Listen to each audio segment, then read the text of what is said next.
This is a super quick video going over a couple of easy movements that you can try if you're looking to improve your groin mobility and prevent pulling it or straining it or tweaking it or anything of the like. So let's get to it. Hey everyone, welcome back to another video. All right, so groin injuries, super annoying to get, can be really painful, and they can certainly limit you with doing your daily activities that you want to participate in or even your sporting-based activities.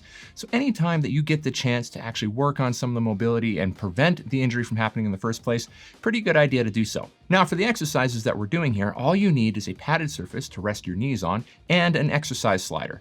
Now an exercise slider is just something that we use sometimes to let the foot slide on the ground for various exercises. However, if you don't have one, you can try doing a couple of different things. You can try using a plastic dinner plate if you have one around, or you can even use a laminated sheet of paper or even like a thin little book of some type. And if you don't have an exercise pad or any exercise sliders, but you'd like to pick some up, I'll put a couple of affiliate links down below that you can check out for ones that I'd recommend. So as you try these movements here, keep in mind that there's other great movements and exercises that you can do to work on your groin mobility or even kind of help rehab your groin if you are recovering from a groin pull. So if you're someone who does exercises like putting your feet up against the wall and letting the legs fall apart, it's a great one to do. Or if you do your kind of standard kind of seated groin stretches or even kind of deep kneeling side lunges, all great ones to do. So keep doing those as well if you do find that those are helpful. But with the exercises that we're going over here in this video, they're really good because you can fine tune the amount of stretch or the amount of intensity that you're putting into them. And I'd advocate that you're always just keeping it really gentle and it's just more of a mild, pleasant type of movement. It's not anything that's meant to be uncomfortable. So as you do any of these slides, simply slide out as far as you can comfortably. It should feel quite nice. And then just come right back in and repeat that what we call undulating pattern of high tension to low tension going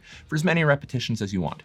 You can, if you would prefer, opt to actually slide out and hold the end range for a few seconds before coming back in. Just find what works best for you because there's more than one way to do this. But at the end of the day, just make sure that everything you're doing is comfortable and tolerable and it's not giving you any type of discomfort as you do it. And these sliding movements can be great to do if you're doing certain types of groin rehab at certain stages of your recovery. Again, they're very low intensity and can just be a great therapeutic way to make sure that the muscles and the tissues are getting healthy again. Now you can do these exercises while you're standing, but my preference is always to have my hands on a low supported surface of some type. It just makes for a very natural feeling movement and I can concentrate on the movement that I'm producing without having to worry about holding other positions. You can also have your hands on the ground if you'd prefer. It's going to be whatever's best for you. Now, since there are a few different muscles that make up the groin, or what we call the adductor muscles, that's why we're really trying to kind of get some of these movements going at different angles, just to see if certain ones kind of target some other areas of tightness within the groin than others. So all we're doing with each one of these movements is we're just trying to take the groin muscles into ranges of motion that they don't often experience, they don't often get, so that as you kind of do these movements in different planes, you really start to get an intuitive sense of maybe which types of movements your groin needs a little bit more movement for. So with the lateral or sideways slides, again, if you find that those are the most preferential for you, you can do those. If you do the ones where you're going 45 degrees and back and you're finding that maybe those ones feel just as good, you do those ones as well.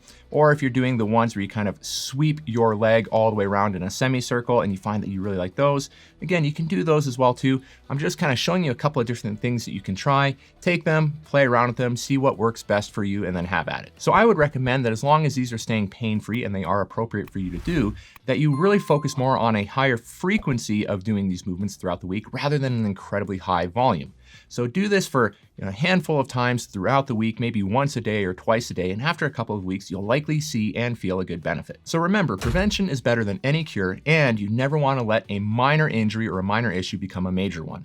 So give these movements a try, see if they feel for you. If they work for you, take them, run with them, tweak them, make them your own. And if they don't, just drop them by the wayside and move on. Now, if you would like to see more quick form content like this and other injury preventive or rehabilitative exercises and movements, simply let me know in the comments below. And if you found this video to be useful, helpful, informative, or educational in any sort of way, hitting that like button would mean a lot to me. So everyone, keep taking care of yourselves, keep looking after one another, keep making great things happen, and I will see you in the next video.